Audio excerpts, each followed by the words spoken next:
Peace. This is about calculating, going by the lunar months, right?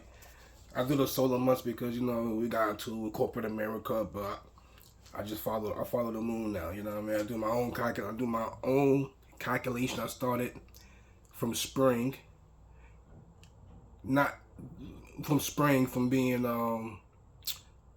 I just counted that as the first month, and I was just keeping track. You know what I mean? So each time the new month come, I just document on my phone at my notes that this is this month. I don't know the names of any months. Muhammad, the messenger of God, Muhammad, he had him in society. They had a calendar that they followed. You know what I mean? The proofs is all there. They had a calendar that they followed. So this Hijri calendar is something that was made up. But there's only one proof I'm going to read here, 36:39. In the moon, we measured its phases until it returns like an old day stalk. So, according to NASA, the new moon, when the moon is darkened, where there's no light, they count that as the beginning of the lunar month, which it is not. As we stated here, God says, in the moon, we measure its phases until it returns like an old day stalk. That is the waxing crescent. When you see that little sliver in the sky, it's going to be on, if you're looking at the moon, it will be on the right side. It'll be on your right side.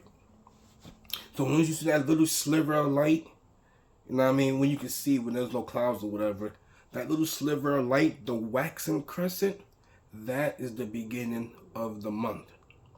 The beginning of the lunar month is that waxing crescent. And then you got the first quarter.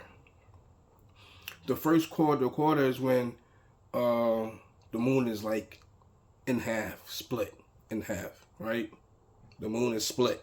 I did a video a few years ago about that Muhammad never split the moon, that what that dealing was the phases of the moon before the month is over, before they go into, fight again.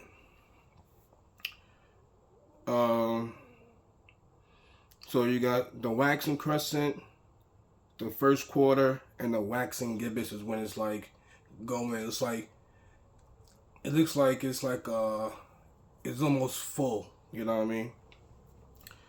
That's like the beginning of the month. I don't know. I know the number we won through something. I know I just know that's the beginning of the month. That's all I need to know. This is the beginning of the month. And then you have the full moon. The full moon. Once that moon is fully lit up, that is the middle of the month. Once the moon is lit up, that is the middle of the month. And then you have the waning gibbous. The reason it's called waxing because the light is getting bigger. The reason it's called waning because the light is shrinking, smaller. So you got the waning gibbous. The third quarter is when the moon is split on the other side. The light is split on the other side. And you got the waning crescent. This is like drawing near the end of the month. The waning crescent at the end of the month. And then you have the new moon. That is when the moon is completely dark. That means you won't be able to see it. You won't be able to see it in the sky. That is the end of the month.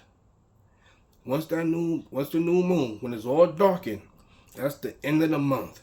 And then it returns like an old day stalk to the waxing crescent, which is again the beginning. The waxing is the beginning, the full is the middle, the new moon is the end. And that's how you could tell where you at in the month of the lunar month. But yeah, my viewpoint is that the calendar that God speaks about in the reading, like the exact kind of Muhammad them knew, to me that's lost. But I can still see when this is a new month. The beginning of the month the middle of the month, and the end of the month. That's how you could tell when you look at the sky and you look at the moon.